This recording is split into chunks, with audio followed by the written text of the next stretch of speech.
What the hell is going on? My Anaconda don't. Recently, they've been de-beautifying, if you will, the female characters in fiction. My Anaconda don't. I'm in the entertainment industry. I got into an industry that has been ruled by the LGBTQ for decades. My Anaconda don't want none unless you got buns, hun. You must be exterminated.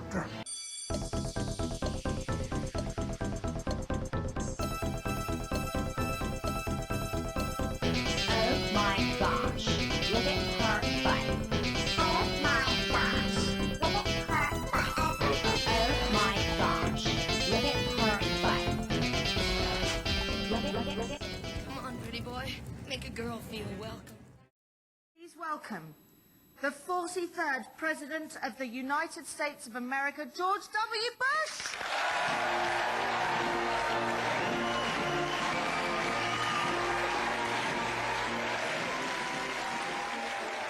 Ladies, gentlemen, and distinguished non-binary guests, this country is at war. This is unlike any war we have ever known, however. The enemy is everywhere and nowhere. In our games, in our TV, and even some other things, I imagine. This enemy has an agenda. To reduce all things plump and juicy to fat slabs of meat only suitable for excrement and the occasional suggestive glance. This enemy has no appreciation for BBLs, for Disney mom hips, or for the sacred prophets Meghan and Cardi. This enemy would rather no backshot sound like bongos, and every animated behind be about as lacking in possible sexualization as your mum. That was rude, I'm sorry, and I'm sorry for the American accent, I'll be better. This enemy is every creative director in charge of video games, movies, TV, and maybe real life, depending on which conservative shock jock is listening to this that I'm contractually obligated to agree with. But we will fight this enemy. We will not let the behinds of America have shaken for the last time. My fellow denizens of the internet, there is a war upon us. A war on ass. But we will not twerk quietly into that good night. We will sit on the enemy. We will squat in the vicinity of the enemy. And what was this about again? They done took Rogue's cake. They deleted Rogue's booty. Oh, a children's TV show revival that doesn't have a gigantic ass for the dads to masturbate to? Huh. What am I doing with my life? Oh my gosh, look at her butt. So, for those of you who aren't on Twitter, great news for the 90s kids. The XMen Cartoon from 1997 is back. You know, the one with the great theme tune, the terrible accents that I certainly have no room to make fun of, the fight scenes where anything too violent was played down just in case some child in Ohio wanted to blast lasers at their high school teacher or something, and importantly, at least according to the people I've seen reacting to this news, the show where Rogue, the Southern Belle with the power to steal other people's powers by touching them in what is a thinly veiled allegory for internalized homophobia, had a big dump truck ass. For one frame. In one episode. Seriously, this isn't a consistent thing in the cartoon. Like, compare and contrast. One of the animators just got super horny in one scene and decided to draw with one hand with a pencil and the other one somewhere else. Now, normally you might expect my job here to be going off for an hour about this ridiculous and somehow new, again, right-wing cry-fest about how X-Men is woke now. Because they included a non-binary character. A character who was literally in the first episode of the original run of the show, mind you. The thing is, I already did an hour-long episode on this YouTube show last year, going in-depth on the things of the X-Men, with two big-time YouTuber guests who are also X-Men fans, I must add, and I'm assuming that no one in my audience is dense enough to have seen this mega franchise, not even my video, like any part of the X-Men franchise, literally and textually telling a story about the civil rights movement, which was going on at the same time the X-Men were created, and, you know, that anyone in my audience then thought to themselves, good thing this isn't woke. You built these weapons to destroy us. Why? Because you are afraid of our gifts. Because we are different. Humanity has always feared that which is different. X-Men is wokeness the comic book. You can't get woker than this.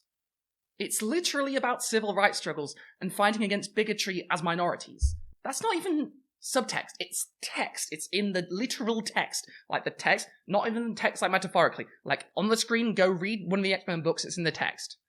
And not only that, that same text, with the same meaning, has been being written for going on... How long ago was the 1960s? A text that's been going on for 60 fucking years. That's a lot of comics that you guys who are surprised the X-Men are woke haven't read. You'd better catch up, because unlike you, I have read them. I've got shelves and shelves of X-Men comics. You see these behind you?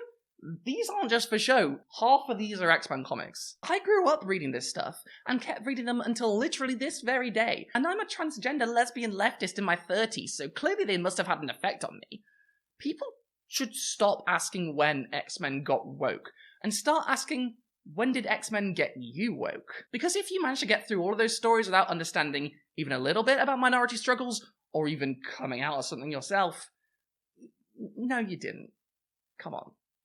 Either that, or reading comprehension is as alien to you as object permanence is to a baby. You're beautiful, Hank. Everything you are, you are perfect. Have you tried not being a mutant? Many challenges still await us. But I saw some who have been our enemies become friends. But then, after all that, you have people like normal and completely impartial reaction YouTuber Tyrone Magnus looking at more from the X-Men being non-binary and saying, you know, they woked it up. They woke it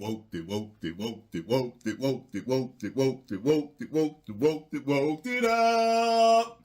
Of course, this isn't because he doesn't like non-binary people, because as Tyrone himself says, he has LGBT followers. And you know that he's not against the queer community in any way. He has no problem with them. But he does also stress that the entertainment industry has been ruled by the LGBTQ for decades. Tyrone, An industry that has been ruled by the LGBTQ for decades. What do you mean by that? Suspiciously dog-whistly comment aside, apparently the LGBT community will hate a non-binary character being in the show too, because they hate being pandered to. My LGBTQ followers have been telling me for years that they are so sick and tired of being gay-baited. So sick and tired. It sticks out like a red thumb. They know what you're doing. It's the same as when you switch a character from any other ethnicity to being black. I don't. Kevin Feige, when you do the X-Men, all trans people, thank you, please and thank you. X-Men pandered to me any way you like. It's not like Morph has a massively long history anyway. You could put him in any direction you like and it makes sense. He was a character invented for the 90s X-Men show that died in the first episode. Making him non-binary isn't pandering, it's just fleshing out a character. You could make an argument, I suppose, that his part in Exiles, the comic series, does flesh him out a lot more, but let's be real, no one watching this show has read fucking Exiles. Despite the fact that white characters being changed to black characters is basically a non-issue, characters being reimagined as gay or non-binary in this case isn't the same as that at all. Like, characters can come out later in life. People are born gay, but you don't necessarily know. So the fact that Morph never said, oh, by the way, I'm non-binary in the 90s doesn't discount the fact that he was non-binary. Also, this is kind of beside the point, but Tyrone doesn't actually understand how queerbaiting works. You can't queerbait with a non-binary character.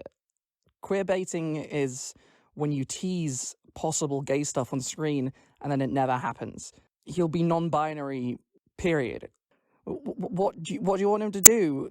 That's nothing to do with sexuality. If they were saying he was gay, and he got on screen, and they did a, Harry Potter and Dumbledore never kissed a man on screen, that would be one thing. But, he's non-binary? Yeah, okay. I mean, I guess the most explicit way to show that on screen would be for him to say, hello, I am non-binary, which is also not how you would introduce yourself to your friends. So that probably wouldn't happen. But if it does, I can bet you will be making another Outrage video saying that this is pandering and woke. There are certain issues with recasting white people as black people if that white person is from a marginalized community, when they do it to Romani people or Jewish people, there's a certain, if they're not casting a black Jewish actress or something, it can be weird. But most of the time it's fine. That's just not an issue with queer characters because people come out as queer later in life. It's not something that's apparent from birth or something that might necessarily be always a part of their culture growing up. Sometimes people don't know until super late. That's absolutely normal. That's not weird. It's not trying to score points. Well, I guess it could be trying to score points, but it's not necessarily that. And so they're not really comparable unless you see black characters and gay characters appearing on screen more often as some sort of fundamental bad or a betrayal of the source material. You could very easily make the argument that they should be putting in more X-Men that are explicitly gay into the series. There's an argument to be made, and that should be made, and that has been made by someone who I will recommend at the end of this video, that the X-Men should do more with their black characters, because they've got tons of them, and they just never put them in their mainstream teams, especially on TV. But that's not the point being made here. Anyway, I've already made multiple videos explaining why I hate the way the right have misused the word woke. We all know the X-Men are stand-ins for civil rights struggles, and everyone on the internet who denies this is just beyond saving at this point. Their brain has clearly turned into a thin soup. But that ass, though. Colonel, I'm trying to sneak around, but I'm dummy thick, and the clap of my ass cheeks keeps alerting the guard. We've been through ass reduction arcs in internet fandom circles several times, and if we're honest, it's almost always overblown. Remember that whole Outrage cycle about Overwatch reducing the size of the mascot character Tracer's butt? Yeah, I don't know why I remember shit like that but don't remember people's birthdays either. It's a curse. Anyway, that whole thing lasted for weeks. Weeks of fanboys crying and demanding change because a 3D model of an imaginary lesbian from the future didn't make their peepees hard anymore. Personally, I like butts of all sizes. Thank you. Thank you, I'm very magnanimous. Aren't I great? The thing is, after all that, it turned out that the whole Tracer butt scandal was a hoax, and her butt stayed the same size the entire time. People had just riled each other up over nothing. I mean, even if it had been something, it would have been over nothing, because honestly, who gives a shit? We're living in a world that we're rapidly destroying with increasing carbon emissions, fascism is on the rise all over the globe, and even if we solve all those issues, we're going to die anyway, so why waste the precious little time we get being alive screaming at Blizzard because looking at a picture of a drawing and it puts you to half chub? Go jerk off to something else! You have the entire internet to wank to! Hell, have you guys ever heard of porn? It'll blow your damn mind. Or at least give you a semi. Now granted, sometimes asses do get reduced. In between Smash Bros. Series entries, for example, Solid Snake did get an ass reduction surgery. Either that or all those recessive genes he inherited kicked in. Regardless, as much as I think we could all agree that Snake looked much better all caked up, our Smash Bros. Experiences weren't made worse by the lack of meat on Snake's bones. They were made worse by moving away from all our friends to find work. I miss our Smash nights, guys. Do you remember Snake's butt? In the video, they deleted Rogue's cake by anti-woke YouTuber Tyrone Magnus. Tyrone Magnus reacts to the deleting of Rogue's cake. Listen, not all jokes can be winners. You've got to hand it to Tyrone for accurately summarizing his video in 4 words. Frankly, it's a skill I need to learn. Then instead of an hour-long Star Trek paleontology video, I could have just made a 5-minute vlog called, "You guys ever think about how alien dinosaurs are a little race sciencey?" But see, I don't have the gift. How about, "This alien is a dinosaur man"? Hold on, let me write that down.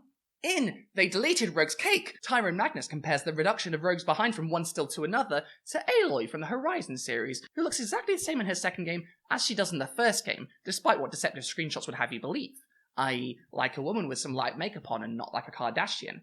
Recently, they've been de-beautifying, if you will, the female characters in fiction. I've noticed that. One of the first ones I noticed was Aloy. They totally woke up that second game, so I will not be playing any more of those games or any DLCs. Now granted, if you're used to all of your women being yassified before you can gaze upon them like they're some kind of biblical angel, then maybe this is confusing to you. But I'm not. I've seen lots of women. And not only does Aloy look like a normal woman, she's pretty hot. You know, anyone else think she's hot? Guys, hear me out. I had a big crush on her playing Horizon Zero Dawn. Okay, I was lonely, alright. No one was around to play Smash with me anymore. Does anyone want to play Smash? Anyway, Tyrone Magnus links this minor happening to a recent trend, as he puts it, of de-beautifying the female characters in fiction, which is obviously done by redrawing a bum. Or animating the same model but having her sometimes use a facial expression that doesn't look like she's posing for a red carpet photo shoot, or he'd have no problem with Aloy, presumably. But then again, he does say that they woked up her second game, so maybe we're fighting a losing battle here, folks. I mean, Tyrone Magnus is one of those people that thinks the X-Men were never woke. Or at least he says as much on his YouTube channel, so if he doesn't believe that himself, he at least acts like he does for his channel. But after that, he does concede that maybe making Rogue's ass smaller is okay. Because this is a kid's show, but also not okay, because shouldn't a woman's beauty be celebrated? Which is of course cool and good, except that Rogue, and Aloy for that matter, aren't real, and neither are Tracer or Snake, unfortunately for me, because unfortunately Tracer would be my type, and I think Snake could convert me to bisexuality if he tried hard enough. Maybe not with his new butt, actually. But Magnus is right here. Women's beauty should be celebrated. Some women have big butts. Big butts should be allowed on TV. Brave stance from me, I know. Kids won't notice, so who cares? But this butt hasn't been taken away, so who is this harming? No one. I don't think many women are feeling like their bodies are less celebrated as a result of a children's cartoon character having a smaller ass than they perhaps expected.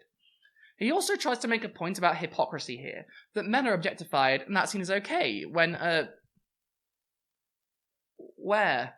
Naked pics online? Where? Where did he post those? People probably would say it might be an attack on masculinity or the male gaze or men in itself, that you take that away, but you don't take the muscles away from the guys. I mean, this is X-Men, it's gay as hell, you could totally do it. We could add that scene where Logan confirms he's turned on by Cyclops and Speedos from the Krakoan era. We could have Nightcrawler just on screen. Hell, if you really want men to be objectified on screen, there are a bunch of gay and bisexual X-Men you can have on screen, and then you get two objectified bodies touching each other in one scene, and...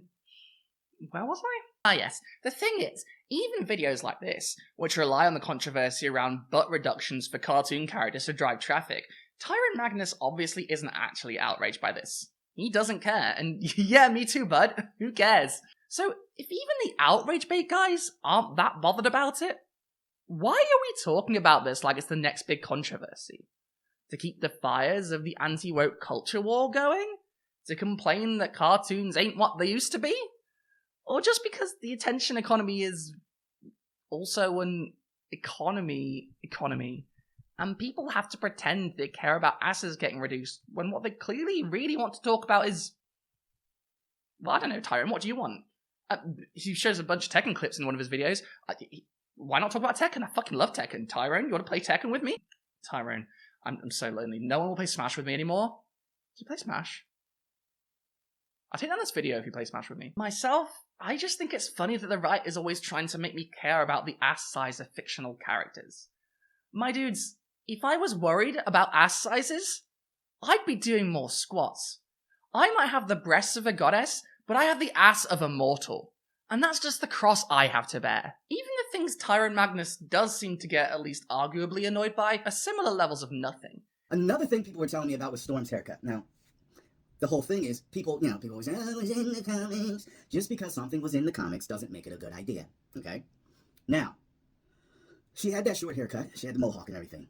But the thing is, with Disney's history, people know that they're not giving her that haircut because she just used to wear it.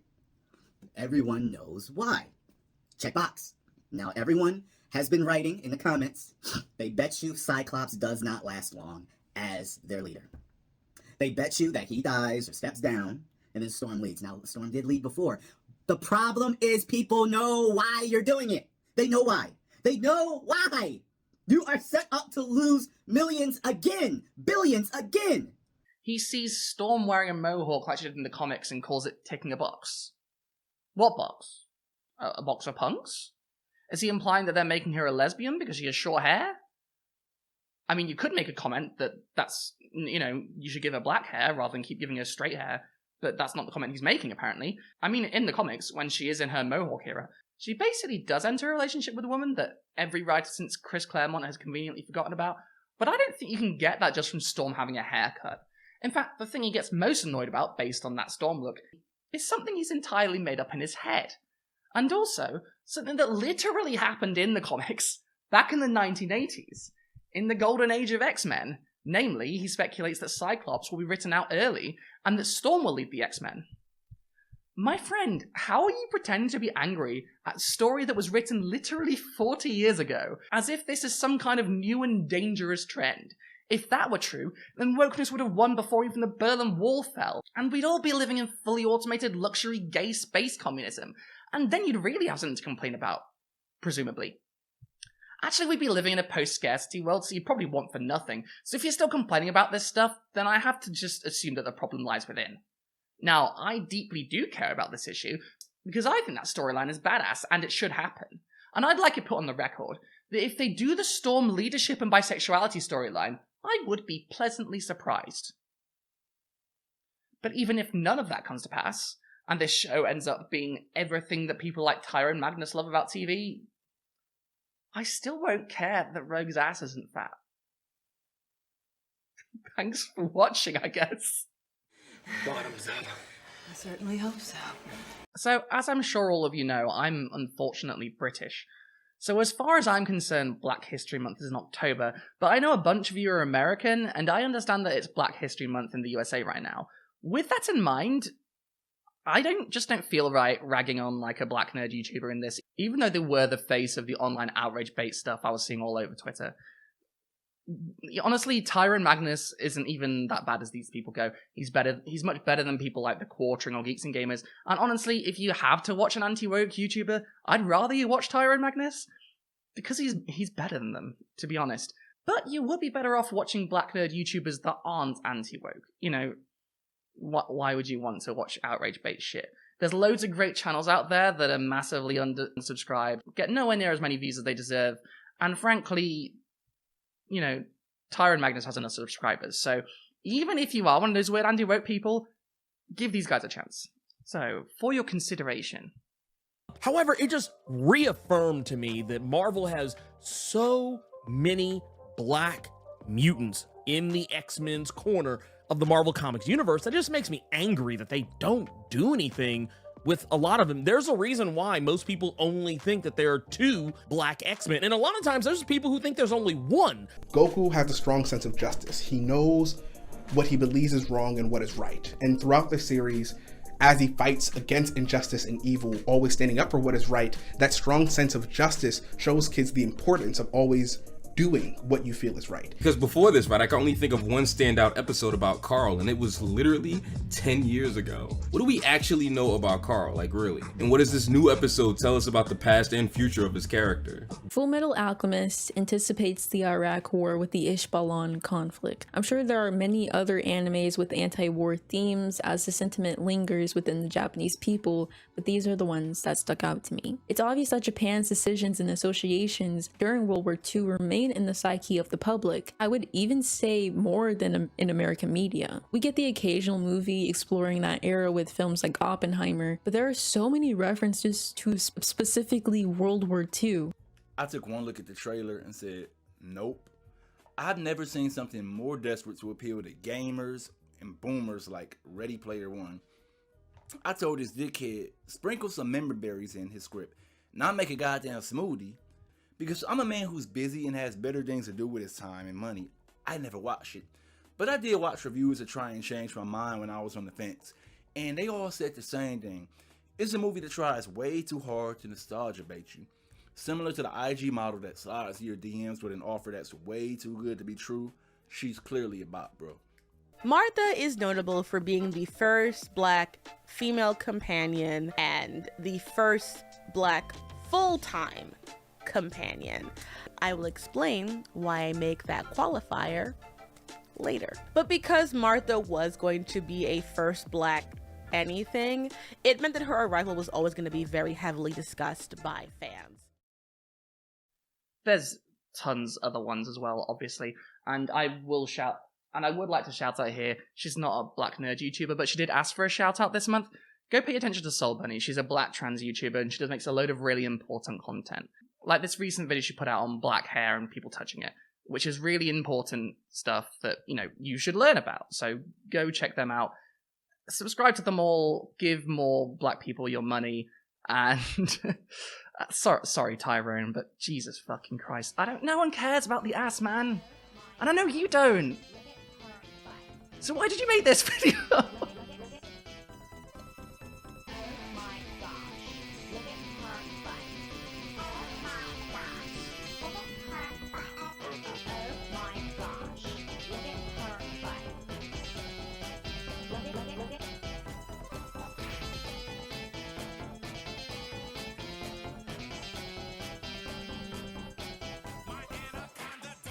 I got a big fat ass.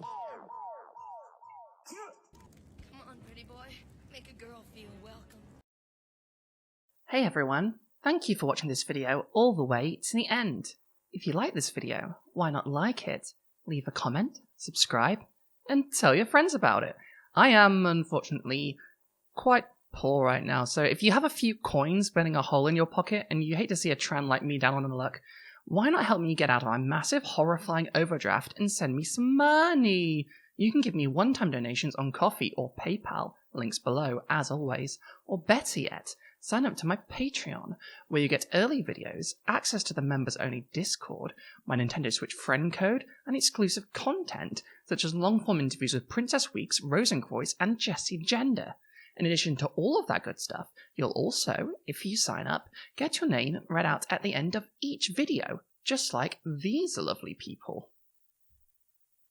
Brian, John N., Scully, Jan, Lloyd Luciente, Stephanie, Jason Cribbett, Shield Thaden, Robin Podolsky, Exploding Turtle, Casual Observer, Terry Roberts, Manta Ray, Courtney Burmack, Sleepy Slug, Philippa Tabroga, Belligerent Kitten, Soma Piglet, Brain Douche, Artie Wolf, Hayden Gaylor, Greg Noble, Deanna McMillan, Caroline Regalado, Alexandra Lilly, PJ Lisborough, Howard Lott, Lara Van Loon, Nerania Scarjan, and Joey Cobalt.